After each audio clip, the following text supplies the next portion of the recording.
Hi everyone, welcome back to another video from Gaming for Beginners. Today in this video I'm going to show you how to sign out of Royal Match. If you want to switch accounts or secure your game progress, signing out of Royal Match is a simple process. First of all, launch open Royal Match game on your device and make sure that your game progress is linked to your account.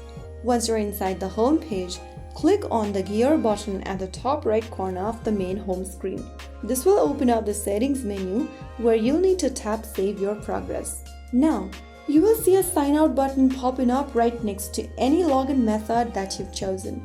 Simply press sign out even if it is on your Facebook logo or Google. Simply tap sign out wherever you see it. Finally, click on yes in order to log out of the account.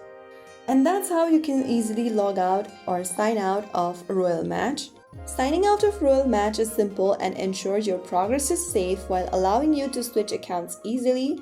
Always double check your account is linked before logging out to prevent data loss. So that's how you easily sign out or log out of Royal Match.